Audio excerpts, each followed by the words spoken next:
What is going on, guys? It is Wrestlelamia here, back with some more news. Join us now as Wrestlelamia looks at this week's edition of the Red Brand, as well as some of the biggest news and rumors you need to know, including another COVID outbreak in WWE, Drew dropped the F-bomb on Raw Talk, Alexa Bliss vs Randy Orton is confirmed, and much more. Be sure to subscribe and hit that notification bell for daily wrestling videos, and follow us on Facebook for exclusive lists. Now, as always, we aren't recapping the matches, but just providing you with the good, the bad, and the downright ugly. As always, we start off with the good as number 1, Asuka's back with a vengeance. Asuka returned to Raw, eager to get revenge on Shayna Baszler for putting her on the shelf. The Empress of Tomorrow's return was well done, with the WWE incorporating Asuka's real-life injury into the storyline and also showing a brutal side fans haven't seen since she won 2020's Women's Money in the Bank briefcase. Asuka's attempt to curb stomp Shayna Baszler's face into the exposed metal of the turnbuckle was an excellent example of a new attitude, something that announcers mentioned for the fans at home. While it's unfortunate that WWE couldn't have Asuka play a badass babyface before, it's better to see her as a lively heel than the bland Asuka that we've been getting for the last year. The only drawback is that it's obvious the WWE is setting things up so Charlotte can beat her for the Raw Women's Championship at WrestleMania. It's like we must have a Charlotte Flair title win at WrestleMania. Number 2, the Almighty era is here. Bobby Lashley has finally arrived with the WWE Championship secured around his waist after a long road getting there.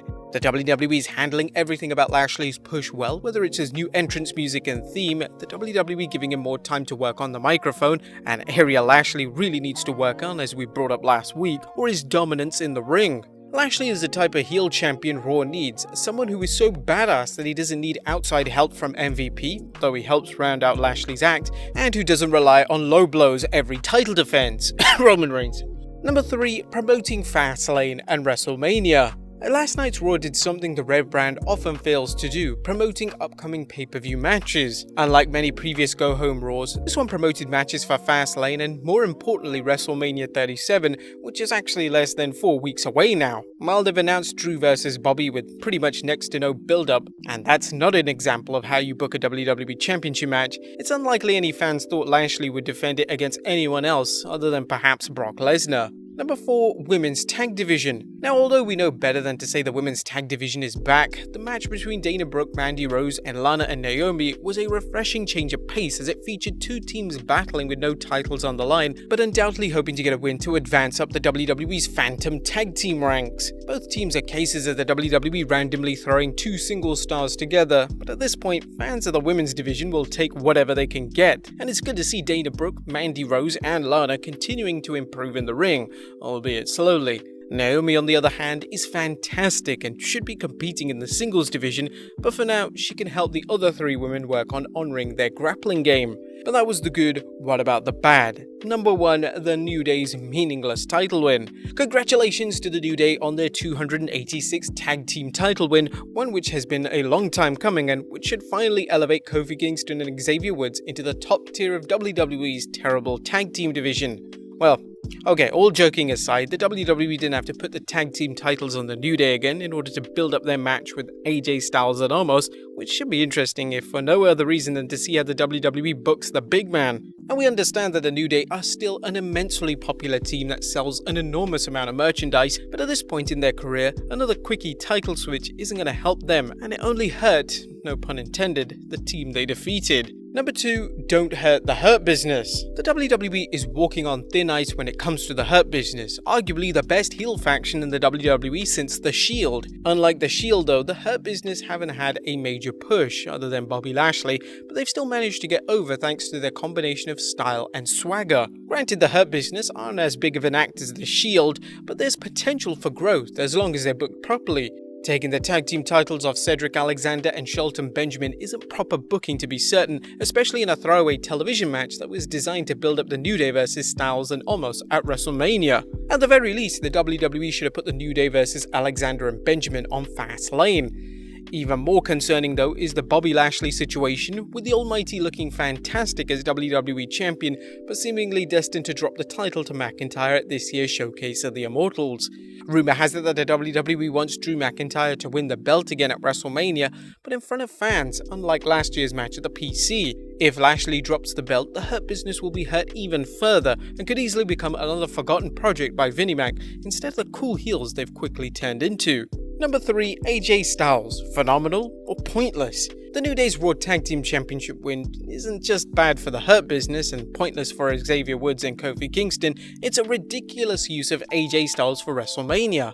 There's certainly interest in seeing Omos wrestle, but does that match have to involve AJ Styles, the man who has wrestled at WrestleMania with some awesome matches? Now we get it, Omos is so green that he needs AJ Styles beside him, but Omos is best served as a silent bodyguard, and to be honest, he'll have more moments as AJ Styles' bodyguard than he will have in the ring.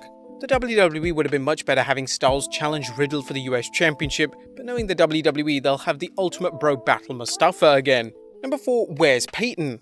Peyton Royce cut a passionate promo on Raw Talk about how much she wants to succeed in the WWE, so naturally the WWE failed to book her on Raw. With Asuka vs Charlotte all but a lock for now for WrestleMania, it seems Royce's only role might be to help put Asuka and or Flair over. It's all the more unfortunate because Royce has supposedly impressed wrestlers and backstage officials with her work ethic and positive attitude. And Nick at Night. The build-up for Shane McMahon vs Braun Strowman took a pathetic turn last night when Shane O'Mac revealed that WWE's latest new idea to bring new viewers into Raw is adding slime from old-school Nickelodeon game shows like Figure It Out. The senseless segment diminished an already shaky setup for the Shane vs Strowman match at Mania, one which should incorporate Braun's talent for insane power moves and Shane's talent for taking bumps. Shane's battle of brains over Braun was bad enough last week when Shane O'Mac led Strowman on a wild goose chase, but this week's slime segment likely appealed to one person only, Vince McMahon. There was nothing downright ugly about last night's show, as Raw did what any go-home episode before a pay-per-view should do, hype matches and advanced storylines heading into the event.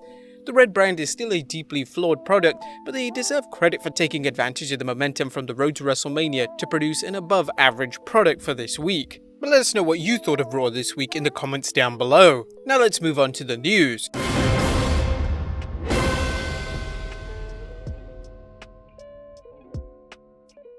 Now our first story looks at COVID strikes again in WWE. It looks like WWE is dealing with yet another COVID-19 outbreak. You may recall our previous news where we discussed Mr. McMahon's meltdown over wrestlers and employees taking a lax approach to social distancing. Now it appears this carelessness has led to more infections, with Fightful Select reporting there are positive COVID cases in NXT, cases which are going to affect this week's NXT show. Dave Meltzer confirmed the story, adding the NXT COVID outbreak story is accurate, lots of positive tests. During a Wrestling Observer Radio, Dave Meltzer broke down a timeline of what happened. On Thursday, they were building rings and moving rings next door to the Performance Center, and they were not wearing masks, which is another big part that people are upset about. People were not wearing masks when they were doing this. People started to get sick on Friday, and that's why they tested, because normally none of these people would get tested until Tuesday.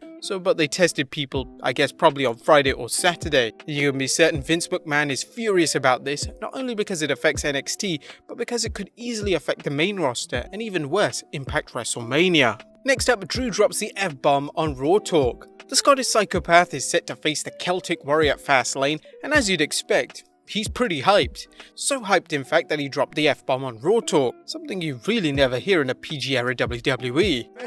You want to do that live on Raw? Sever our friendship, all that Sorry. Yeah, PG. Bleep me, please. Bleep! Bleep. Hey, dog, I asked Bad Bunny for my title, I got my back. Ask him. Ask him. I'm Scottish, I'm so sorry. Sometimes I get carried away. Thanks to the 7-second delay, WWE were able to quickly censor it, and he apologised for the blunder. Next up, McIntyre mocks Revolution's dud finish. Drew McIntyre cut a powerful promo on Bobby Lashley, but he also found time to make a subtle swipe at AEW Revolution's dud explosion in his barbed wire exploding death match. When Drew put over his upcoming match with Lashley at this year's Show of Shows, he commented, "I noticed that MVP made some guarantees tonight. That's such a dangerous thing to do in this industry. If you make a guarantee and don't deliver, fans get upset and sparks fly." Now that there are two major promotions, fans can expect to see more shots being taken against each other, not only on social media, but on live television. And finally, Alexa Bliss vs Randy Orton is confirmed. Whoa. Didn't Triple H say that he didn't like intergender matches in WWE? Well, it seems they've 180'd their opinion, as we now have another intergender match between Alexa Bliss and Randy Orton to take place at Fastlane. I'm pretty sure they'll have Randy lose somehow, but I'm intrigued as to how. More silly magic? But speaking of intergender matches, Xavier Wood noted he still wants a match with Reckoning. Will they save that for after Mania? Let us know in the comments down below, and I'll see you next time with some more wrestling content.